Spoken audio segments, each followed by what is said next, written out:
এদিকে আসলে আপনার ম্যাক্সিমাম সাধারণ মানুষ, সব দিকে সাধারণ মানুষ, কিন্তু দেখা গেছে যে এক দুজন ক্ষমতাবন্ত সব জায়গাতেই থাকে। আর ওইটা কি ক্ষমতার জন্য হচ্ছে নাকি কেন হচ্ছে এটা আসলে আমরা বুঝতেছি না। ওইটা তো ইন্টারনাল কোনো ব্যাপার থাকতে পারে। তবে আমাদের যেটা মনে হয়, যদি আপনার এখানে যেটা দাবি তোলা হচ্ছে যাদের অ্যাম্বুলেন্স ফায়ার সার্ভিসের জন্য দরকার, কিন্তু অ্যাকচুয়ালি আসলে অ্যাম্বুলেন্স ফায়ার সার্ভিস এদিক দিয়ে গিয়ে আর যাইতে পারবে না, যাওয়ার মতো আর কোনো জায়গা নেই এই অল্প একটু রাস্তার জন্যই আর কি। এখন এটা যদি উপজেলা প্রশাসন মনে করে যে অল্প একটু রাস্তার জন্য তারা বড় গেট করবে, তাহলে তাদের ব্যাপার করতে পারে। কিন্তু আমাদের আসলে দাবি হচ্ছে যে আমাদের এই অঞ্চলের এই পাশের গেটটা যাতে খুলে দেওয়া হয় আর কি। কিন্তু কইয়া কন্ট্রাক্টরে ইন্ডিয়া ভাঙ্গে লইছে মাল নেওয়ার লাগে। মাল যেহেতু নিছে এই গেট কিন্তু হোয়াইট গেট ইন্ডিয়া আসেন না, এই সামনে দিয়ে আসেন। ওখান এই সুযোগটা কইতেছে ইন্ডিয়া খোলা রাখা লাগবো। হোয়াইট গেট করে দেওয়ার পরে ওখান এটু টিএন অফিসে যারা আছে পুলিশ দেওয়া আর চৌকিদার দেওয়া ভাড়া দেওয়া রাখা লাগে। এরপরে যদি ভিতরে কর্মচারীরা ফিট নাও খায়, এটা তো আমরা তো আর এখানে না, সবাই কর্মচারীরা ফিট নাও খায় ভিতরে। এমনিতে কোনো অ্যাম্বুলেন্স যাবো দূরে হতা একটা মিশু পাইতেছে না। এই রাস্তাটা খুলিয়ে দেওয়ার লাগিয়া টিএন সব বরাবর আবেদন করছি।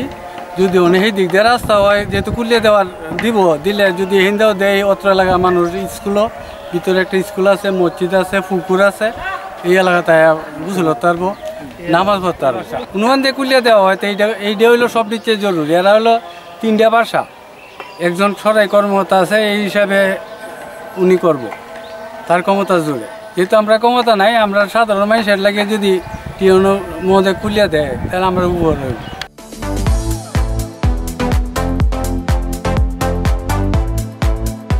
দেয়াল ভাঙার বিষয়টা আমি যতটুকু জানি যে ওখান থেকে মালামাল এদিক দিয়ে বের করার জন্য ওখানে দেয়াল ভাঙা হয়েছিল, আমি এইটুকু জানি।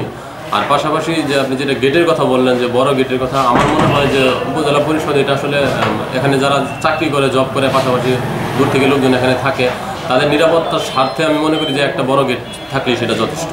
এখানে 2টি পকেট গেট ছিল, কোভিড-19-এর সময় বন্ধ করে দেওয়া হয়েছিল জনগণের আবেদনের প্রেক্ষিতে এবং বিভাগীয় কমিশনার কার্যালয়ের একটি আদেশের প্রেক্ষিতে আমরা উপজেলা পরিষদে সর্বসম্মতক্রমে সিদ্ধান্ত নিয়ে সেটি আমরা এস্টিমেট করে স্থানীয় সরকার বিভাগে পাঠাই এবং সাময়িকভাবে স্থানীয় সরকার বিভাগ যেহেতু এখন অনুমতি দেয়নি, সাময়িকভাবে আমরা জনস্বার্থে গেট 2টি খুলে দিয়েছি। আরও আবেদন পড়েছে এবং এই যেখানে পকেট গেটটি করা হয়েছে দক্ষিণ সাইডে, সেটি আরও সম্প্রসারিত করার জন্য আবার আবেদন করেছে। এটি আমরা যাচাইয়ের জন্য গতকাল উপপরিচালক স্থানীয় সরকার স্যার এসেছিলেন বিভাগীয় কমিশনার কার্যালয় থেকে, সরেজমিনে পরিদর্শন করে গেছেন।